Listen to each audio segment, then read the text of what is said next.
Hello once again, and welcome to Heroes and Droids, your guide to movies and TV shows about superheroes, sci-fi, Disney, and action.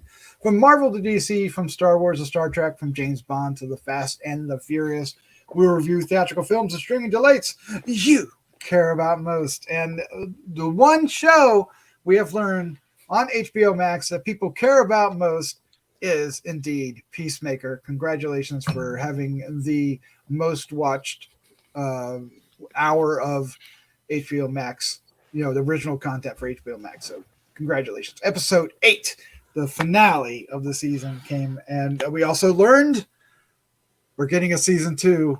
Mm-hmm. The world rejoiced. Except Russians. They decided to go to Ukraine. Yeah. So, Can't have everything. Can't have everything. Cabbage. But I'm excited about this. I'm excited to talk about Peacemaker and our thoughts on it. We're going to give our first impressions and get into it. But before we get into all that, let me introduce the rest of the crew. I am your host, Doc Rotten, and joining me tonight are the SLATTMAN, the one and only Chris Slattery. How you doing, sir? Good. I wish I had the away with words that James Gunn does, but because holy crap, I'll get into that with our review. And 2, congratulations to James Gunn for getting engaged. Yes, and hardcourt. Yes, I don't remember her name. Jennifer Holland. Yes. Jennifer Holland. Yes, congratulations to them both. Absolutely. What a way to celebrate an amazing series. Absolutely. Also joining us tonight is Christopher G. Moore, award-winning filmmaker extraordinaire. How you doing, sir? To quote Harcourt, "Eat my dick, Schwarzenegger." Schwarzenegger. Sorry, that line just made me laugh when she tells Peacemaker that. She's like, "Eat my dick, Schwarzenegger." And I was like, and when Slatman's talking about the way that James Gunn like turns a phrase and has these dialogue sequences that sometimes don't even have anything to do with the story, but it's just interesting conversations. Yeah. Things like that just make me very happy, make me laugh, because there's like so many quotable lines throughout this whole season. Yeah, very, very, very quotable, very unique show, and I'm so happy. I'm so thrilled it's so successful. So, and we're getting a season 2. All right. Also joining us is comic artist and decades of horror co-host John Hunt. How you doing, sir? I am amazing. You are, sir. I've heard that. Many people have said that. That's what they tell me anyway. The amazing Chad Hunt. Ladies and gentlemen. I'm doing good. This has been a wild ride on this whole series, and I can't think of any part that I really hated. I've loved almost everything about it, and here we are at the finale of it. And it's going to be, and it just, oh my god. Oh my god. Oh my god. Oh my god. All right, so what we're going to do is give our first impressions. That will be spoiler free. Then we're going to dive into a discussion. We're going to get into Easter eggs from Christopher G. Moore and all kinds of details as we talk through the episode. And then we'll wrap things up with our final thoughts, our score 1 to 5, and our favorite scene. And of course, we hope you enjoy not only this review, but many others that we have on the site. We also covered the Book of Boba Fett, and we're excited to cover the upcoming shows throughout the year.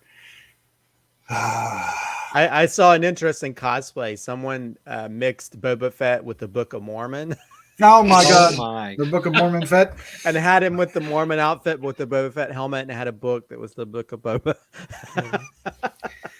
Oh my! Well, let's jump out to the Peacemaker card and get things going. Oh man! Episode 8. It's Cow or Never. Sing it, Elvis. Available streaming on HBO Max February 17, 2022. Written and directed by James Gunn. Cast includes, but not limited to, John Cena, Daniel Brooks, Freddie Choma, Chukwudi Iwuji. I pronounced it 10 different times, 10 different ways. Jennifer Holland, Steve Agee, Robert Patrick, and Nutley. Of course, the synopsis says, although Peacemaker and Adebayo are at odds, the team must kill the cow before the aliens can finish its teleportation.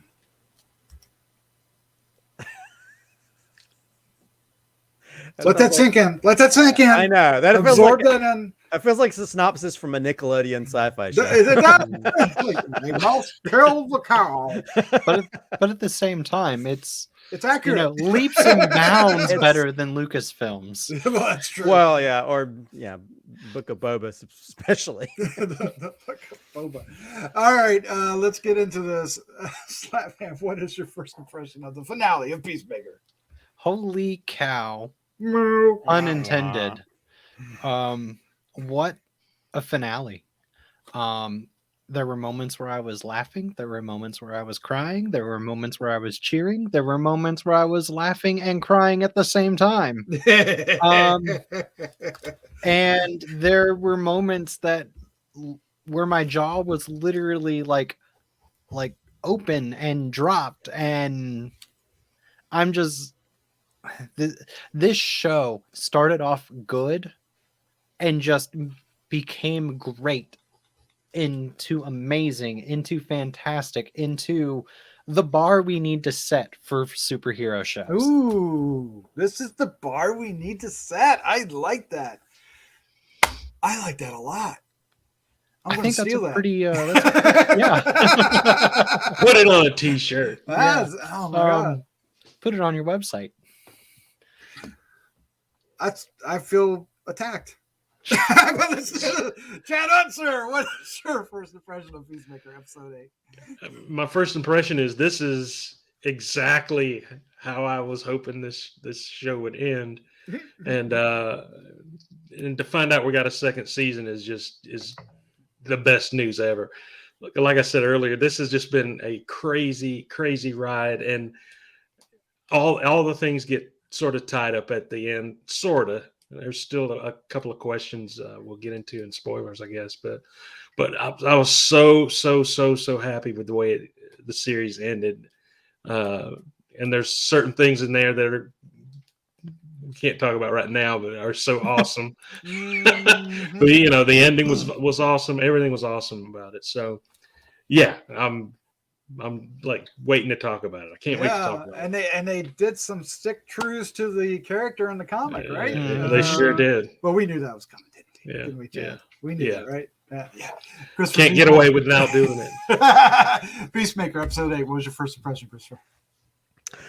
I think this show is a prime example of how you tell a story, and you tell the right type of arc for the characters in that story. Someone online actually made a very good point that a lot of times when we see spin-off shows, a lot of times they're just made to create other spin-off shows and other spin-off characters. This one is just here to tell a story and to actually flesh out those characters, have those characters grow, and have an arc within that, because they took a character that was just a one-dimensional asshole in the Suicide film, and they made him a person who we understand where he's coming from. And he's still an asshole. He's still an asshole, but he's a growing asshole. Well, that sounds weird. But no, he's he's a hemorrhoid. Wrong movie. No. But no, he's a person that, even despite his brashness or the certain elements that make him an asshole, he's still a person who has been created with his background, and he's trying to overcome that and become the person he wants to be, as opposed to this person other people want them to be. And you find that also with other characters, with Leota's character, Harcourt, she's trying to find her way, because she's almost like Peacemaker, but different. I mean, you have Economos, who's trying to find out who he is, who I feel I never thought that actor would ever have a dramatic moment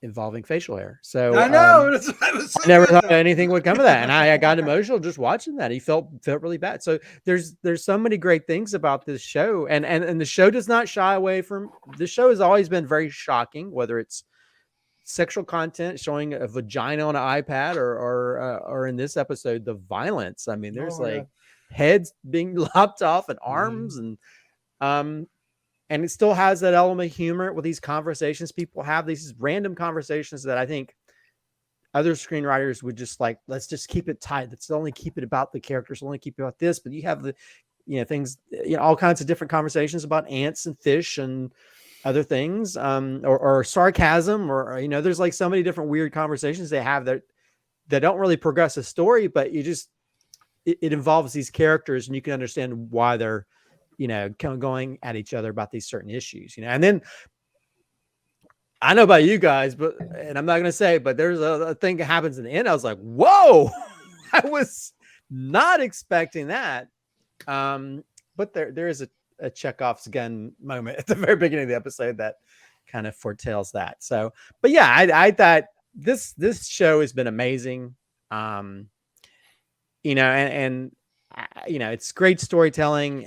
It's goofy at times. It's action oriented at times. It's laugh out loud at times, and it's sad at times. And I think that's when you make a really good TV show. And I never thought we'd see a TV show on this level, when it comes to like superheroes. So yeah, I can't say enough good things about this. I enjoyed the hell out of this show, and it makes me very excited. It's been, it's going to have a second season, because I want to see what happens to these characters after this. Yeah, I do too. I am so pleased and so happily surprised by this. As Chad knows, we've talked about this. Peacemaker has never been one of my favorite characters. No, and it was interesting in the Suicide Squad. I mean, there was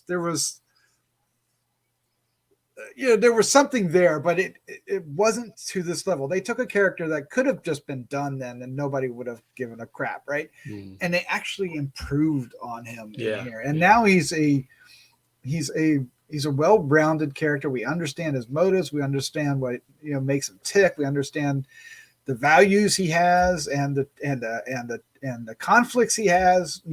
He's fighting his own upbringing. He's finding his own vows that he took when he was a kid. About peace, and it's so rich, and you wouldn't expect that in a show like this that is so funny, so outrageous, so over the top, so hilarious, and so well done, and on a apparently low budget. I mean, it is not a high budget show, but it does not suffer from that at all. This is like I don't know. It's like I never thought I would be enjoying the show, or a Peacemaker show, and I did, and it's like one of my favorite things ever. And it has probably, we'll talk about it, Christopher alluded to it, it has one of the best cameos ever. I'm saying ever. It was I died, and we'll talk about that here shortly as we get into our Easter eggs. Let's get into spoilers, Easter eggs, and all that. Christopher, what do you have for us? Yeah. So yeah, if you haven't watched the episode, go watch it before we spat all these scenes. Go watch it twice, because it's what I watched it many times, maybe even 3 times. This show's been one of those things where I don't mind going back and watching it, because it's still entertaining just watching these people. Of course, the title of the episode, it's "Cow or Never," which for those Elvis fans is taking on "It's Now or Never," which is a song about wanting to stop fighting so you can be together, which is what these people are doing in this film, and in this show. Now let's go ahead and bring it out here. The very beginning of the episode, Leota says, maybe you can call in the Justice League. And they fight all these things, destroy all these things. They're walking away after they've won or whatever. And of course, she shows up with some of the Justice League. A good many of them, actually. Which somebody pointed out that we get Superman, we get Aquaman, we get the Flash, and we get Wonder Woman. Of course, Superman and Wonder Woman, they weren't actually there. They were stand-ins, because they actually had there's a person online on Instagram that posted that was a stunt double for Wonder Woman. Supposedly, they also had stunt doubles for Batman and Cyborg, but they're not in this. But we do get actual Aquaman, and we do get the Flash. And actually, James Gunn got the okay to film the Flash's cameo on the Guardians of the Galaxy set. That I know, isn't that crazy? So Marvel allowed a DC film to shoot their DC part on their set, which is like, oh, that's pretty amazing that James Gunn has that kind of power. But can we just say that Aquaman gets the best line? Absolutely. And also here's the thing, that this is the symmetry of the show and the arc of things. What is the one joke that happened in the very opening of the first episode of the season, where he's telling the janitor about Aquaman fucks fish? Yeah. And we get a callback to that joke in the very end. So not only is this one of the best cameos, this is the one best callback jokes of anything. And then of course you have the Flash, and you're going like, what do you do? and I mean, of all things, of course, there's a bunch of fanboys online. They're like, oh my God, how can you do that to Aquaman? It's like, really? Watching the Snyderverse, yeah. Really? I don't know. I love that. That's one of the things about DC. I love that they don't take themselves too seriously, and they allow these characters, this thing to happen in this. So that's not that out of character for Aquaman of this universe to come back with an FU Barry. No. That's not completely out of his character. Well, and they have him there, and that's good. Of course, you do have the two actors that are actually filming their other movies. That makes it very easy for them to do that. But at the same time, it is good that they allow the characters to do that, because you probably won't hear Aquaman saying "fuck you" in the Aquaman movie. Right. It was the greatest thing. Oh my God! I mean, I don't know about you guys. I was not. When it happened, I was like, "What?" I was like, "That's," and I thought, "Oh, they'll just have stand-ins, and it'll just be stand-ins, and they'll just walk by them." But no, I was like, "Oh my God, it's actually Aquaman! It's actually Jason Momoa!" Yeah, I know, and it's like to show up in the show. I think this is on the Grogu level of like Baby Yoda level of like, oh crap, you know. So I thought that was amazing. So anyway, let's see. Of course, we also get. He's been trashing all these other superheroes, and he says, of course, Green Arrow goes to Brony. And he plays the back end of Twilight Sparkle with a 4-inch butthole. And then, of course, the Economist is like, yeah, actually, that's one of the few things he said is true. So evidently, they made it canon that Green Arrow is a brony. So again, I think only James Gunn would come up with some kind of weird shit like that. And I don't know. That's what I love about this series, because it's like. Because I think other things, they take their characters too seriously, and this one they can have a little bit of fun and make it possibly canon that he goes to, you know, goes to BronyCons, yeah, My Little Pony convention. So, now we get the moment where Peacemaster is explaining what to do with the helmet to Eagly, which feels like a callback or is similar to Rocket. Explaining the button to Groot in the Guardians of the Galaxy. Let's see. Of course, we have this sort of alien cow, which is also seems to be similar to the Starro in the Suicide Squad, because they're both like these aliens that are just being held against their will for other people's uses. So we get a nice sort of reference, at least a similarity to that. Yeah, when Economist is running away from the people, it has that element of Invasion of the Body Snatchers and like a zombie film put together. Yeah, so that was a nice little sort of horror moment. Which somebody online had said a really nice quote. They said that like some of the best people that direct horror stories, direct superhero stories, seem to be have a career in horror. Yeah. So call me, DC. Of course, we get the use of the intro for a different means. We actually get to see during a really amazing action scene that actually ends in almost like a sad ending to that as well.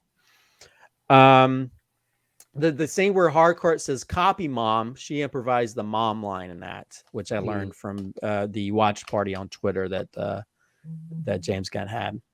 When Leota attacks the cow, she attacks him inside out, similar to how Drax attacks the alien inside out and Guardians of the Galaxy Volume 2. Of course, we get one thing we mentioned we thought might happen. Of course, Peacemaker's dad dies. And of course, if you know the comics from the 80s, his Nazi dad haunts him from the grave. And so we sort of see that in here as well. Now, here's a few weird little Easter eggs. When Leota comes out to tell the press all this stuff, if you look behind her, there's a poster called Brood Hollow Switchwater, which is a reference to a well-known popular web comic. So I thought that was kind of cool. Also, if you look to the left side of her, there's all these different posters that are manatee versions of popular superheroes. There's a manatee hawk. There's a hawk manatee, a super manatee, and a Batman manatee. And last but not least, of course, we have that cool shield that he wears. It feels very Captain America. But actually, if you go back to the scene where they go into the little portal with where all Peacemaker's helmets and stuff are, it's in the very back behind him. It's just sitting there. So that evidently he got that from there. Anyway, not a lot of crazy Easter eggs in this one. But there's a few of the references and Easter egg stuff that stood out in regards to this episode. Yeah, the cameo alone. Thank you. I was going to say the human torpedo thing, but because of the red torpedo. But I laughed so hard. I'm a big Three Stooges fan, and that just looked like something that when she went ramming her head into the wall and fell, I was just like, whoop, whoop, whoop, whoop. It was great physical comedy. It was. And then when she says to activate the helmet, and the helmet just goes off into space. Yeah. Like, why'd you say that? And they have like an underwater helmet. It's almost like the different Batman things on the 60s TV show, like all these different weird things you'd only be able to use in certain instances. But they did get the Sonic one back again, so that was fun. The Sonic boom. Boom. After Eagly drops it. I know. Just when you think he's going to just bring it back, he just drops it. Somewhere. Died laughing when he started veering off. Yeah. And it just lingered on Eagly flying away. Eagly doesn't care. Well, the funny thing is, if you watch all of them, they're like so excited. Yeah. Their expressions drop. What great. The great cast. Everybody, they gelled. They all have great chemistry together. Even the bad guys, the antagonists, I guess, if you will, the ones that were the cops and were in here, and like the one has a little tear when he's looking at the cow. Yeah. And it just really, I'm just so amazed by this. And yeah, and this is what would happen if you really threw a shield at somebody. Oh yeah. Well, and I mean, it wouldn't go boing. It would go. Well, and I love the part where it flies up and he uses his gun to shoot it. Oh my god, that was hilarious. I mean, there's like so many great moments. But I mean, you have those great action moments. There's a wonderful dialogue that the Queen Butterfly, when she talks to Peacemaker, and then also just that wonderful monologue where Economist, when it's like, hey, why is your beard that way? When the other butterflies ask him, and he for the first time, he's like, I mean, he's probably one of the more honest people on that group, but he actually just comes out and says that. And you can also see Peacemaker, him like, oh crap, he understands the things that he does affects other people. Yep. So, and also that's a nice arc for him. That's like, you get to see more him fleshed out as the person he is. You know? But, it was really, and what a great way to put that into the script, right? Yeah. To also, because they would have to know that, right? The butterfly would have to know that emotion. So it was a great way to do it. So yeah, this thing it's so smart, so intelligent. Oh, I think I forgot to mention that when Economos goes down there and he sees the big cow and he runs off, he's like, no more kaijus. No more kaiju. Which is the reference to Suicide Squad when he's like, we got a kaiju. But now he doesn't want to see it because he's having to be face to face with one. Yeah. I don't know if you guys saw, like, there's a gag reel of this, and Mhm. you know Yeah, when yeah. he's running out in the field, his pants drop Yeah. because the belt doesn't. And everybody, it's just hilarious. It's just the idea of it. With all the people chasing him, and they all have to like run past him. We're like, what's going on? Well, yeah. Well, I think I would love. I mean, we get to see it be a little bit of a fly on the set, just knowing those moments where James Gunn will come up with dialogue and throw it at him, which is Kevin Feige, not Kevin Feige. I forgot the guy that directed the what did he direct? Like the Ghostbusters Answer the Call movie. That guy that he's directed other things like Feig. Kevin, Paul Feig. Paul Feig. Yeah. He does that a lot of, like Judd Apatow does that with some of the things where they throw out all these different lines and stuff. Mhm. And there's I think in that the reel, the gag reel, I think he throws something to Vigilante, he can't get through it either. Because I just end up giggling. Because I think it's like you have to piss on it. I think he's telling him you need to piss on Eagly. You need to piss on that'll show. Oh yeah, it was something crazy. Like his boss, yeah. All right, so let's go ahead and wrap this up. Let's give it our final thoughts, our score, our favorite scene, and Slatman, what's the other thing we're doing? Our favorite laugh out loud moment. Laugh out loud moment. All right, so you're up first. Okay.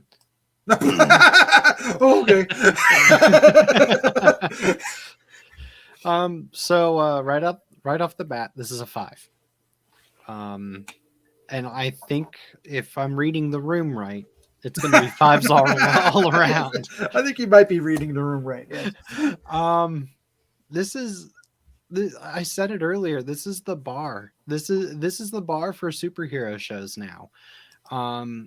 It's going to be very hard to top this. Not just this episode, but the whole series. Marvel too, or is it just DC? Just comic book shows. Comic book shows. Period. All right. Doesn't have to be Marvel or DC. Look, or I guess Watchmen's technically DC, but you know. For the boys, but that's technically DC too, right? Dynamite. Oh, boys is Dynamite. Okay. Yeah. But still, it's the bar. The Shut up, Doc! It's the bar. It's the bar. That's not the vibe I was trying to go with. But yeah, they've this show has it all. Character development, this is better character development than you get from some Oscar nominated movies. I feel like it's more thought out. A lot of this stuff is so well acted, and the casting for everyone in this show is just top notch, just amazing. And even though it is low budget, it doesn't feel that way. It has big moments. It's big when it needs to be, but it can scale down and be small when it needs to be. And I think that really just helps it. It helps develop these character moments. It helps with these small funny interactions we get with just like a couple lines of quippy dialogue between characters where it doesn't have to be over the top all the time. And it's just, I'm so happy James Gunn is behind this, because this is probably the best thing he's put on screen. Better than Guardians? Probably. I think only because he's able to let loose a little more. He does on let this loose a one. lot more. Yeah. There aren't a whole lot of F-bombs in Guardians. Yeah. Well, I mean, they can't get away with it with Marvel, but yeah, I just everything about this show is amazing. Soundtrack, amazing. Casting, Oh my gosh, yes. acting, amazing. Set pieces, amazing. Jokes, amazing. Action, amazing. Drama, amazing. Heartfelt moments. You can't, the whole series has just been building and building and building, and it it just works.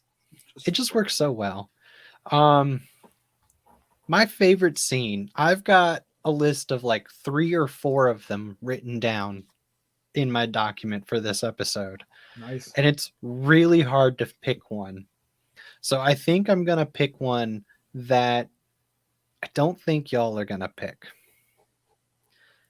I think it's the very, very end where Peacemaker and Leota are making up, and Chris says, "Don't tell Vigilante this, but after Eagly, you're my BFF."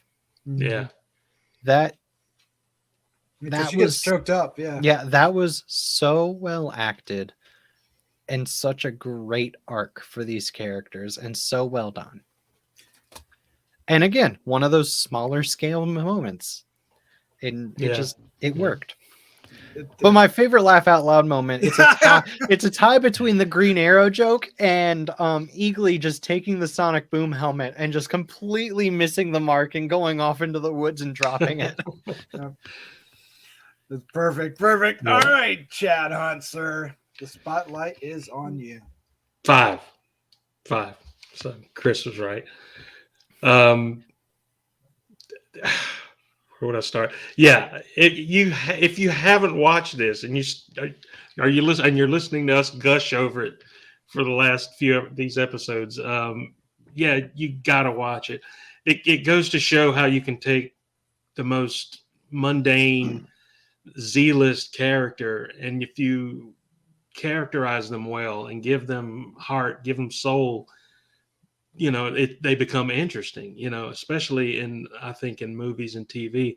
And that's what this show has done in the most awesome way. It's taken this forgettable character, and just made something really special out of him. I never thought I would say that wow, John Cena is Peacemaker. Yeah. But I did. I ended up being that way. My favorite scene is the whole action sequence of him going down into the barn to kill the cow, and then how the cow is killed when Adebayo flies straight through the gut of the cow. That was just the most awesome thing.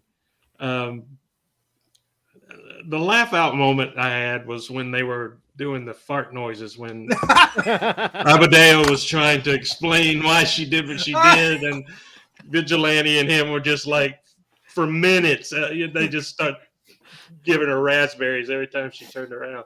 That was just hilarious to me. And then Peacemaker, and then Vigilante's so upset when they want to stop. Yeah. Like he had a few better ones to get in his repertoire he could do. I don't know if you guys noticed too, at the very end when Robert Patrick comes down and sits on the porch with him, and the camera pulls away, Robert Patrick just busts out laughing. I didn't see that. And I had to rewind it like 3 times to make sure that's what he was doing. But yeah, he was just sitting there, and they bust out laughing. Or he did. John Cena's still stone-faced, but Robert Patrick just, I don't know if you guys noticed it. It would probably work for the character anyway, because he would be like, I got you shit. Yeah. Well, it looked like a blooper that got left in by accident or something. All right, Christopher G. Moore, let us have it. Final thoughts, score, favorite scene, and laugh out loud.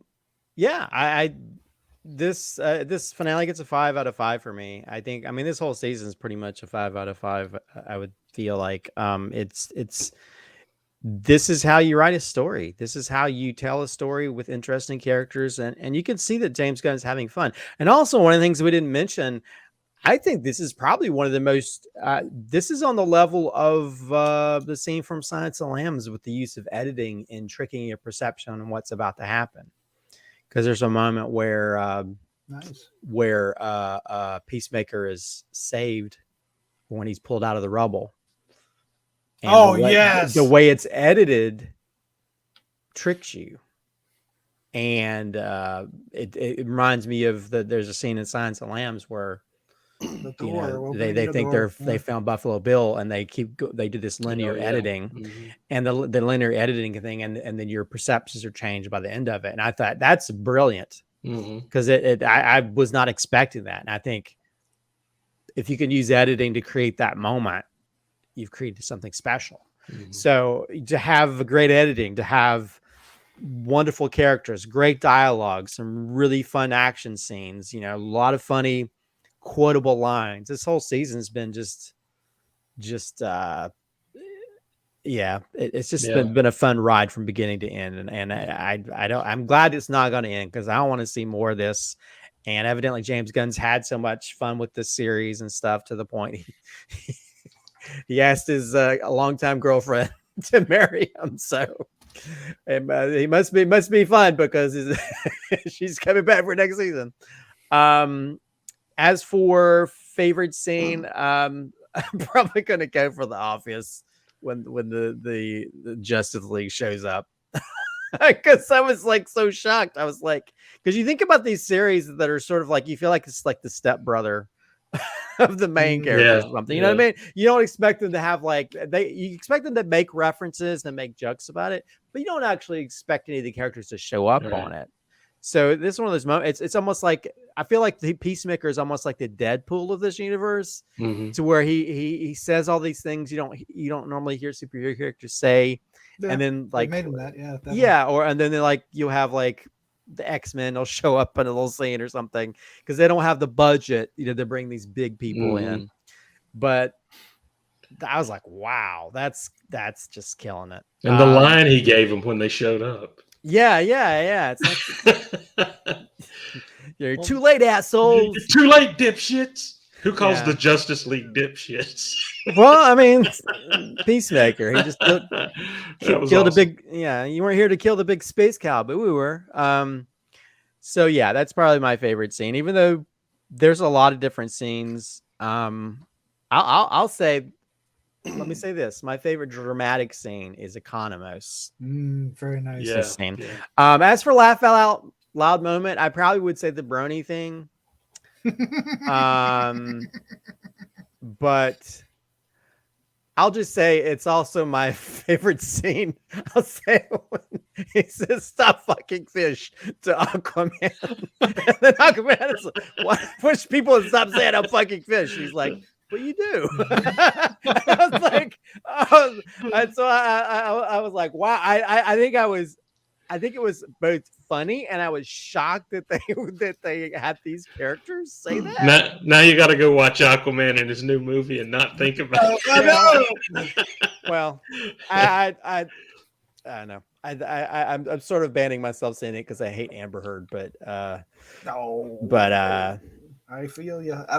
But I don't know. Yeah, I thought that was very funny when they allow their characters to be made fun of to their face, instead of it just instead of him just shitting on all these characters.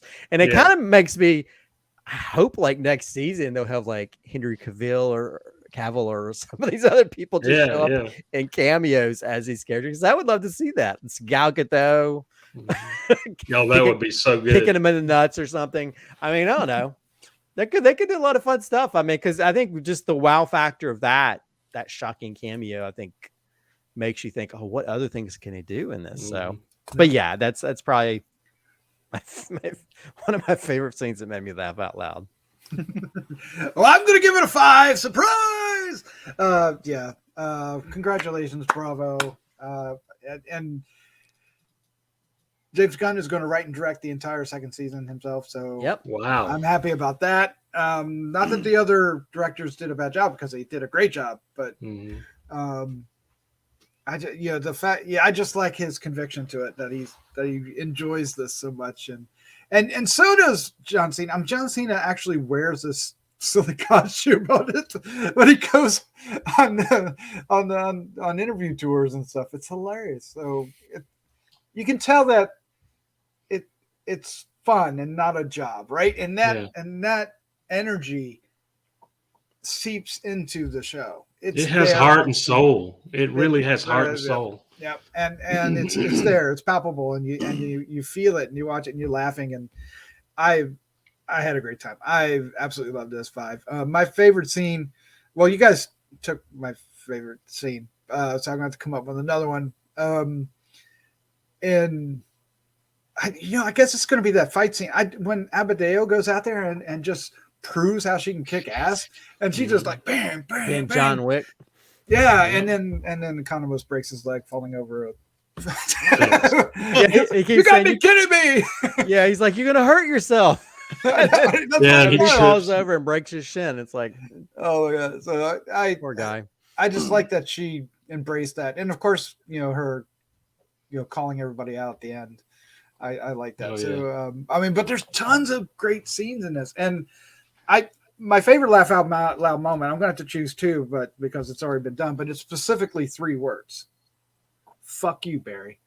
That killed me. That alone killed me. But if it's not that, what is it like the whole helmet going off into space, and like what it's just the whole absurdity of those helmets and the scabies. And they didn't use that one. Scabies. I was like, what are they going to use the underwater one? And then they said activate human torpedo, and I was like, oh my god, that's great. Yes, I love this show, and I can't wait for season 2. And he's supposed to be doing something else, and there's a lot of speculation what we do. I think the rat chaser was the rat chaser. I think it's the one. The rat catcher was one they think they're going to do. But I would love him to do Justice League or Justice League International. The Giffen DeMatteis and McGuire. Yes. Run. Where you have Guy Gardner in it, right? Mm. And you have Booster Gold and Blue Beetle, and that would be so awesome. That would be so awesome. And all that, and what is it? The Fire and Ice, right? I mean, they could do that. They could do that. He could have all those characters and nobody would care, right? He could probably even get, even though he's going to be in Black Adam, he probably could get Dr. Fate in there too. They could have a lot of fun with it. I would love to see him do Guy Gardner, because Guy Gardner he's a punching bag, right? Well, that's what I remember is Batman. Yeah, he's just a big dumb punching bag he's too stupid to be scared of anything. I mean, they made him a character out of those first 12 issues of Justice League. You remember that? Yeah. But the moment Batman punched him in the face is a moment in comic book I'll never forget, because he just knocks him out with one punch, and he was always such a braggart, right? Yeah. And so it would be the perfect ragtag group, but I don't think he wants to do. Well, I don't know. He did a group here, even though it's not a group, title. But it was a group show. He handles groups. Well, he's really good at taking these characters and giving them these meaningful relationships with each. I mean, remember Yondu from Guardians? What a heartbreaking scene that was at the end of Volume 2. Nobody cares about Yondu, in the comics. Nobody. Not like that. Not like that. No, and of course not like that. And you throw in great jokes too, with Mary Poppins. Yeah. I'm Mary Poppins, y'all. It's just little things like that give these characters so much life and make you want to care for them. And he's perfect at doing that, and then making fun in the very next scene. It's just a perfect blend of him, of his talent, being able to pull that off successfully. Yeah. All right. Well, we will definitely be covering it all, and of course the Guardians 3 and the Guardians special as well. I don't think James Gunn's going anywhere soon. He's going to be in high demand. Yeah, someone posted like a infographic of all that. It's like James Gunn is tired, and because they showed all because he's producing that Acme movie that John Cena is in. Oh, no, really? Yeah, Coyote versus Acme. Yeah, where he plays like the villain the former guy over Acme or something. But yeah, he's producing and directing and doing all these things. I mean, he's always got something going on, but I give him as much stuff as she want to give him, and he did mention one of the best parts of working on the series was being able to work with Jennifer Holland. Yeah, of course. So, and she was great. She was Yeah. great. She was. Great dancing. Yeah. It was one of the best casts in a show. I've when seen you- in a while. One thing that someone had, like, they tried to do a breakdown of the intros dance, I guess trying to put meaning behind it. But one thing I never noticed at the very end when the eagle comes down, all the people go, they do like an eagle flap. So go and watch that. I never noticed it to where they just do this brief thing where all their hands do like that.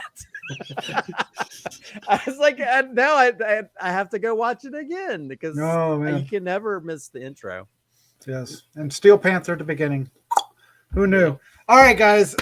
Chad, thank you for joining. Christopher, Slatman, thank you for being here as always.